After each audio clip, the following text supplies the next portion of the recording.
এই গরমের মধ্যে এতগুলো রান্না করে একদম ক্লান্ত হয়ে পড়লাম। শুভ সকাল বন্ধুরা, আমার নতুন ব্লগে তোমাদের সবাইকে স্বাগত। আজ শুভ মহা অষ্টমী। তো সকালে আমি স্নান করে আমার বাড়ির পুজো দিয়ে আর অষ্টমীর অঞ্জলি দিয়ে দেখো আমি আমার রান্নাঘরে ঢুকে পড়েছি।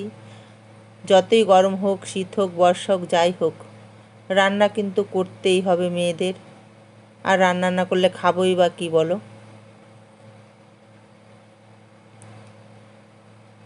তো আজ হবে আমার বাড়িতে লুচি।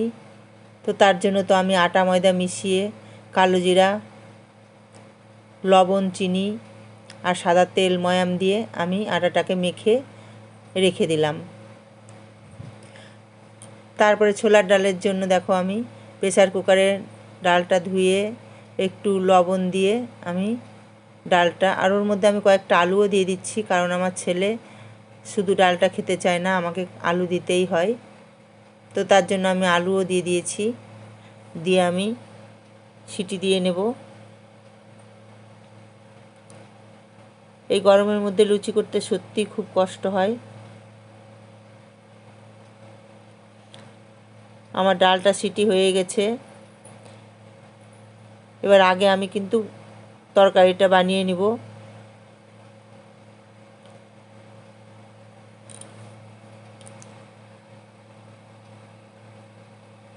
আজকে ছোলার ডালটা একটু স্পেশাল করে করা হবে, আমার ছেলে খেতে খুব ভালোবাসে।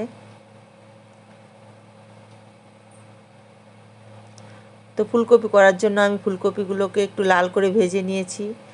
তারপরে ফোড়নে তেজপাতা, শুকনো লঙ্কা, একটু জিরা ফোড়নে দিয়ে আমি আলুগুলোকে দিয়ে দিয়েছি। আলুগুলো একটু ভাজা ভাজা হলে আমি ওর মধ্যে আদা, কাঁচা লঙ্কা বাটা, জিরে গুঁড়ো, ধনে গুঁড়ো, লঙ্কা গুঁড়ো, লবণ, হলুদ দিয়ে মশলাটা ভালো করে কষিয়ে ফুলকপিটা দিয়ে দিলাম। ফুলকপিটা আর একটু কষিয়ে আমি জল দিয়ে দিয়েছিলাম। ভালো করে তরকারিগুলো সিদ্ধ হলে একটু সামান্য চিনি মিষ্টি দিয়ে আমি তরকারিটা ঘি গরম মশলা দিয়ে নামিয়ে নিয়েছিলাম। আর এবার হবে ডাল।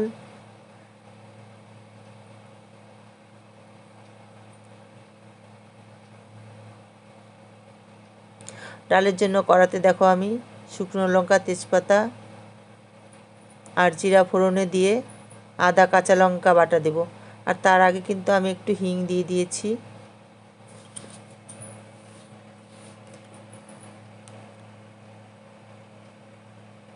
আর হিং, আদা বাটা দিলে ডালের স্বাদটা একটু অন্যরকমই হয়ে যায়।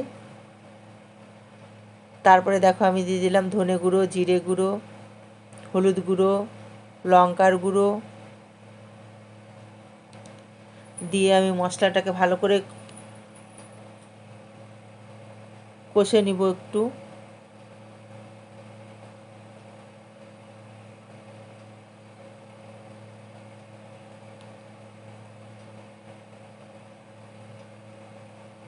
মশলাটা কষা হয়ে গেছে। এবার আর আমি একটু টমেটো দিতে ভুলে গেছিলাম, তো টমেটোটা আমি এখন দিয়ে দিলাম, সঙ্গে কাঁচা লঙ্কা আর একটু লবণ দিয়ে দিয়েছি স্বাদ অনুযায়ী।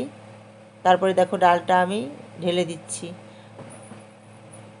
ডালটা ঢেলে দেওয়ার পর আরও 3 মিনিট মতো আমি কষে নেব।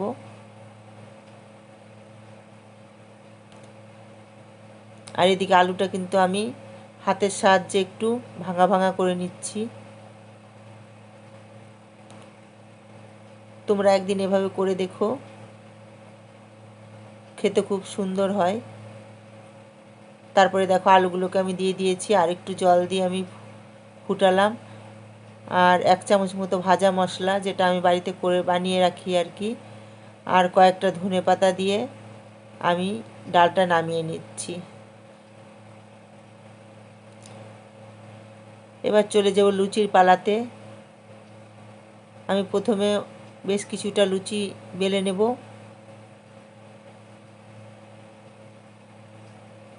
আমার লুচিগুলো বেলা হয়ে গেছে।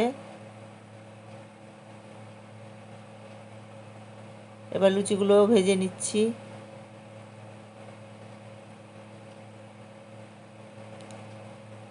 কারণ অনেকটাই বেলা হয়ে গেছে আমার রান্না করতে করতে। হয়ে গেছে আমার লুচি করা। এবার দেখো আমি থালাতে সাজিয়ে দিচ্ছি। লুচি, ছোলার ডাল, আলু পটলের তরকারি, আলু ফুলকপির তরকারি। রান্নাগুলো কিন্তু সব একটু ঝাল নোনতা। আর দিয়ে দেব বোঁদে। তো মহা অষ্টমীর দুপুরের মেনু ছিল এই আমার ব্লগটা দেখতে তোমাদের কেমন লাগলো জানাবে। আর দেখার জন্য অনেক ধন্যবাদ।